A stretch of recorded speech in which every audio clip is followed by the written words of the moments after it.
So if you get a ding in your car, like a dent, don't worry too much about it. Just take some ordinary Coca-Cola, pour that onto the ding.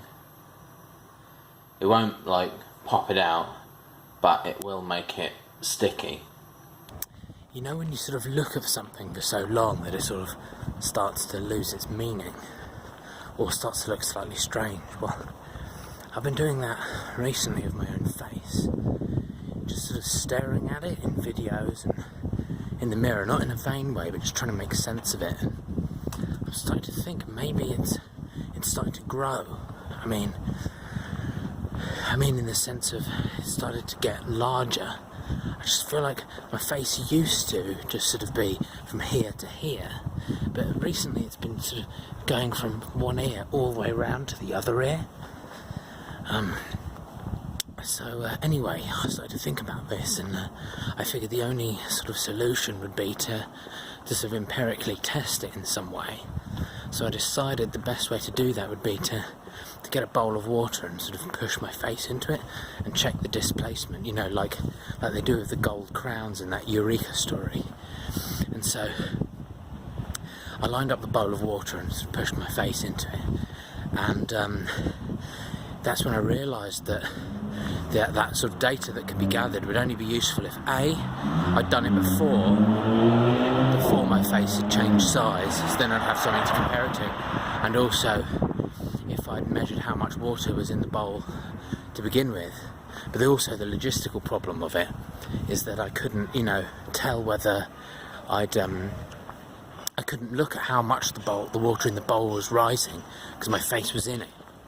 So really, I think it's a logistical nightmare. It's not really the sort of thing that can be done as a solo project.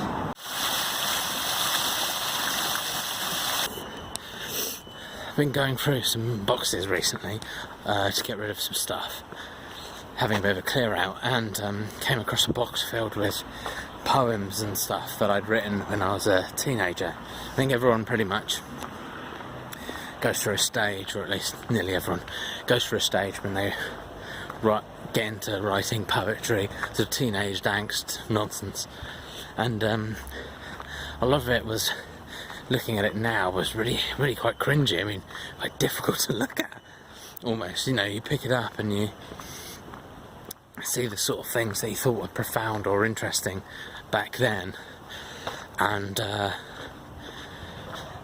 it can be pretty cringy, like the sort of essence of cringe, really. I think in a way that's kind of the thing about doing anything creative. If you're a creative person, you write poems, or you make art, or whatever it is you are interested in, maybe multiple things, you have to know at every point it's sort of a risk, because although it might feel cool to you now, it's the sort of stuff that's going to become the most cringy to look at later on.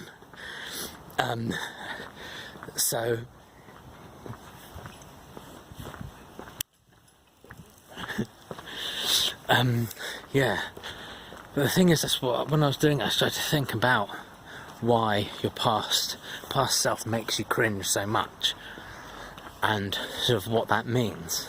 And really, I think cringing about things you've done in the past that you didn't realise was cringy at the time is really kind of a good thing, because it means that you've changed and improved yourself enough so that when you look at the things now, then you feel that cringe. That's the distance. That cringe is the distance you've grown away from your past self. So I guess what I'm saying is, never avoid doing something creative because you're worried that it will be something you'll cringe about in the future. Because if you do feel cringy about it in the future, then you can just know that that's because you're that much more awesome now than you were before.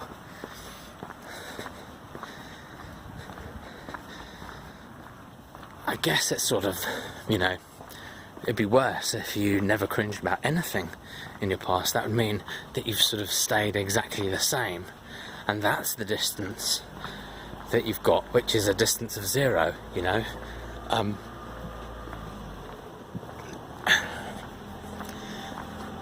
Talking of zeros, I came to the realisation today that what if the O in filet-o fish isn't a shortening for of, but it actually means 0. It's a fillet with 0 fish.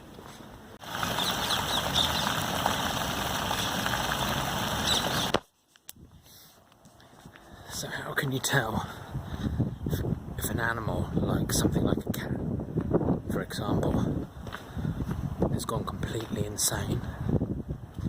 I mean, the thing is, usually you tell with humans because they like sort of screaming at cars going past, or you know, the usual insane stuff.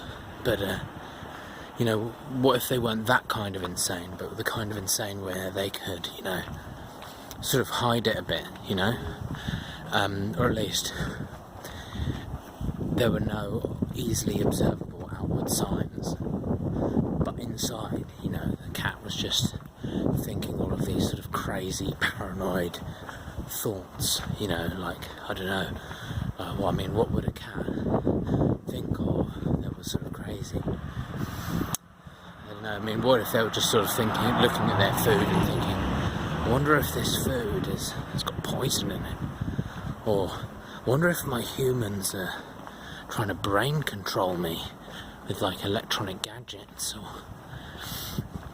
you know, the sort of the sort of normal sort of schizophrenic kind of thought processes that a human might go through before they get to the stage of, like, you know, running around naked or whatever else it is they're doing.